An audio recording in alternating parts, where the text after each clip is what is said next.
Hi, welcome to my channel. It is 0 to Genius in Commerce and Accountancy classes. Economics level started பார்த்துட்ருக்கோம். So introduction to microeconomics chapter 1 the continuation. So இன்னைக்கு பார்க்குற topic economics, its subdivision.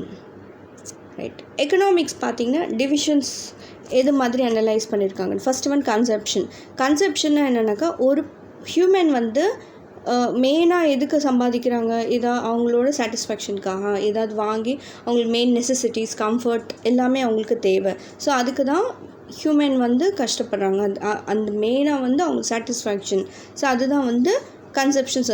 So உங்களுக்கு வந்து food வேணும். So டெஃபினட்டாக நீங்கள் work out பண்ணிவிட்டு அந்த ஃபுட்டை நீங்கள் வாங்கணும். Right, that is called consumption. So அது நீங்கள் வந்து யூஸ் பண்ணுறீங்க, நீங்கள் வந்து சாப்பிட்றீங்க, that all nothing but a consumption வந்து ஃபஸ்ட்டு எக்கனாமிக் ஆக்டிவிட்டியில் ஃபஸ்ட்டு மெயின் பாயிண்ட் வந்து கன்செப்ஷன். ஸோ நம்ம நிறைய ஹியூமன் வாண்ட்ஸு கேரக்டரிஸ்டிக்ஸ் எல்லாமே இதில் படிச்சிருந்தோம். ஸோ இதில் வந்து diminishing margin utility and consumers surplus அதை பற்றியும் படிப்போம். ஸோ கன்செப்ஷனாக மீனிங் என்ன, ஹியூமன் வந்து ஃபைனலாக அவங்க வந்து அந்த பொருள் வாங்கிட்டேன்னா ஒரு சாட்டிஸ்ஃபேக்ஷன் வர்றது தான் consumption that you are using it. இதுதான். ஸோ அந்த லேடி வந்து ஸோ இன்கம் வச்சுட்டு she is buying all the groceries எல்லாமே, that is called consumption. Right. Production என்னது, ஏதாவது ஒரு ப்ரொடியூஸ் பண்ணுறோம். ஸோ உங்களுக்கு ஒரு சுகர் வேணுன்னா டெஃபினட்டாக சுகர் கேன் நீங்கள் வந்து கல்டிவேட் பண்ணணும். சுகர் கேன்லேருந்து உங்களுக்கு ஜூஸ் வர மொலாசஸ் ஆட் பண்ணுவாங்க. So many process will be there to get into the sugar. Right. So that is called production. So transformation of input into output. இன்புட்னா நீங்கள் எது, sugar cane is an input, output என்ன sugar. So இதில் பார்த்தீங்கன்னா உங்களுக்கு land, labour, capital and organisation இதுக்கு நடக்கிற விஷயம் தான் இன்புட் அண்ட் அவுட்புட். இந்த மிடில் என்னென்ன நடக்கும், லேண்ட் வேணும், லேபர் வேணும், capital any amount invested in the business, that is called capital. ஆர்கனைசேஷன்னா நம்மளுக்கு அந்த ஒரு கம்பெனி அது மாதிரி, that is called production. So இதுதான் ஃபேக்டர்ஸ் ஆஃப் ப்ரொடக்ஷன். இதில் பார்த்தீங்கன்னா உங்களுக்கு factors of production land, labour, capital and entrepreneurship சொல்லுவாங்க, இல்லாட்டி ஆர்கனைசேஷன் சொல்லுவாங்க. இன்புட் என்னென்ன போடுறாங்க அவங்க, land, labour, capital, organisation.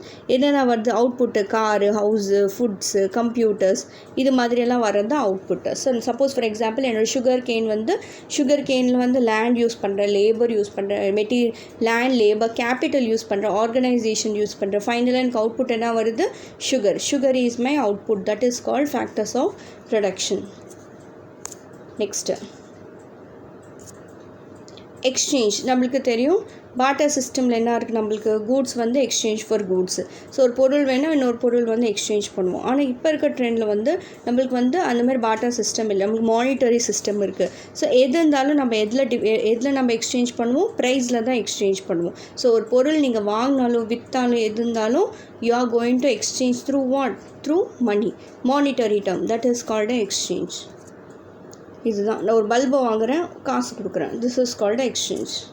Next distribution தான் என்னென்னாக்கா ஒரு கோஆர்டினேஷன். ஃபேக்டர்ஸ் ஆஃப் ப்ரொடக்ஷன் நம்ம படித்தோம், லேண்ட், லேபர், கேபிட்டல், ஆர்கனைசேஷன். இது நாலுமே நம்மளுக்கு ரொம்ப இம்பார்ட்டண்ட்டான ஒன்று. நம்மளுக்கு ஒரு மிஸ் ஆனாலும் நம்மளால் ஒரு கூட்ஸை வந்து ப்ரொடியூஸ் பண்ண முடியாது. ஓகே. ஸோ அவங்களுக்கு ரிவார்டை நம்ம ஃபேக்டர்ஸ் ஆஃப் ப்ரொடக்ஷன் பார்த்திங்கன்னா இங்கே லேண்டுலேருந்து நம்ம என்ன பண்ணுவோம், ரெண்ட்டு. லேபருக்கு நம்ம என்ன பண்ணுவோம், வேஜஸ் பே பண்ணுவோம். கேபிட்டல்லேருந்து நம்மளுக்கு என்ன வரும், இன்ட்ரெஸ்ட் வரும். ஆண்டர்ப்ரீனியருக்கு என்ன வரும், ஆர்கனைசேஷனுக்கு என்ன வரும், ப்ராஃபிட் வரும். ஸோ திரும்ப லேண்ட் நம்ம என்ன பே பண்ணுவோம், ரெண்ட்டு. லேபருக்கு வேஜஸ், சேலரி சொல்ல மாட்டாங்க, வேஜஸ் சொல்லுவாங்க. கேபிட்டலுக்கு என்னது, இன்ட்ரெஸ்ட். ஆர்கனைசேஷனுக்கு ப்ராஃபிட். இப்படி தான் நம்ம படிக்கணும். So land gets rent, labour gets wages, capital will earn interest and entrepreneur will earn profits. Profit or loss, so நம்ம ப்ராஃபிட் தான் பாசிட்டிவாக எடுத்துக்கணும். So entrepreneur will earn profit. So இதுதான் will call distribution. How the factors of production are distributed among four, that is land, labor, capital and organization. லேண்டுக்கு என்ன வரும், rent. லேபருக்கு wages, கேபிட்டல்லேருந்து நமக்கு interest வரும், ஆர்கனைசேஷனுக்கு ப்ராஃபிட் ஆர் லாஸ் வரும். And நம்மள profit தான் நம்ம கன்சிடர் பண்ணுவோம். நெக்ஸ்ட்டு எக்கனாமிக்ஸ் பார்த்தீங்கன்னா 2 டிவிஷன்ஸாக கிளாஸிஃபை இருக்குது. ரொம்ப இம்பார்ட்டண்ட்டான question, micro economics and macro economics.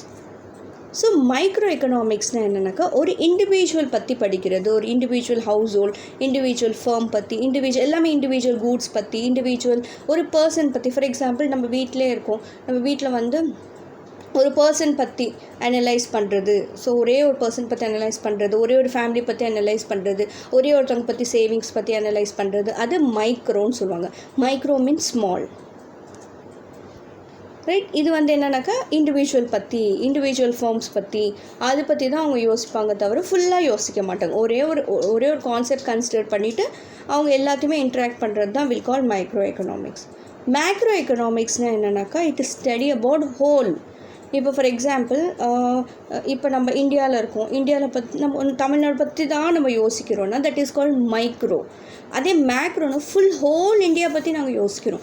Whole India output என்ன, ஹோல் இந்தியா ப்ரொடக்ஷன் என்ன, whole India demand and supply எப்படி இருக்குது, ஹோல் இந்தியா எம்ப்ளாய்மெண்ட் எப்படி இருக்குது, அதை பற்றி யோசிக்கிறது தான் மைக்ரோ எக்கனாமிக்ஸ்ன்னு சொல்லுவாங்க. ஸோ மைக்ரோனா இண்டிவிஜுவல் பற்றி யோசிக்கிறது, மேக்ரோனா கம்ப்ளீட்டாக ஃபுல்லாக பற்றி யோசிக்கிறது தான் மேக்ரோ எக்கனாமிக்ஸ் சொல்லுவாங்க. மேக்ரோ எக்கனாமிக்ஸ் என்னென்ன ஸ்டடி பண்ணுவாங்கன்னா பெர்ஃபார்மன்ஸ் எப்படி இருக்குது, ஸ்ட்ரக்சர், பிஹேவியர், டிசிஷன் மேக்கிங் எல்லாமே வந்து ஒரு நேஷ்னல் வைஸில், ரீஜனல் வைஸில் எல்லாம் ஒன்று இண்டிவிஜுவல் பற்றி யோசிக்காமல் ஃபுல்லாக கம்ப்ளீட்டாக யோசிக்கிறது தான் மேக்ரோ எக்கனாமிக்ஸ் சொல்லுவாங்க. இப்போ கொரோனா டைமில் கூட நம்மளுக்கு அவ்வளோதான். ஸோ கொரோனா டைமில் என்ன சொன்னாங்க, முன்னாடி நம்ம ஃபஸ்ட்டு வேவில் என்ன சொன்னாங்க, நம்ம பிஎம் ஃபுல் லாக்டவுன் சொல்லிட்டாங்க. அது ஃபுல் லாக்டவுன் சொன்னதுனால இட் இஸ் கால்ட் மேக்ரோ. கம்ப்ளீட்டாக அவர் எல்லோரும் பற்றி எல்லாம் ஃபுல்லாகவே லாக்டவுன் சொல்லிட்டாங்க. So that's called macro. இப்போ என்ன சொன்னாங்க செகண்ட் வேவில், ஸோ அந்தந்த ஸ்டேட் வந்து டிசைட் பண்ணிக்கிங்க, அந்தந்த ஸ்டேட் வந்து நீங்கள் லாக்டவுன் போடணுமா வேண்டாமான்னு டிசைட் பண்ணிக்கிங்க அப்படின்னு சொல்லியிருக்காரு செகண்ட் வேவில். ஸோ செகண்ட் வேவில் அது அந்த இண்டிவிஜுவலாக அவங்க யோசிக்கிறது தான் we'll call micro economics. Okay, right. இது டிஃப்ரென்ஸ் தான் micro economics and macro economics difference. So micro பார்த்திங்கன்னா இண்டிவிஜுவல் மார்க்கெட் பற்றி யோசிக்கும், மேக்ரோ எக்கனாமிக்ஸ் பற்றினாக்கா வில் ஹேவ் ஹோல் எக்கானமி பற்றி.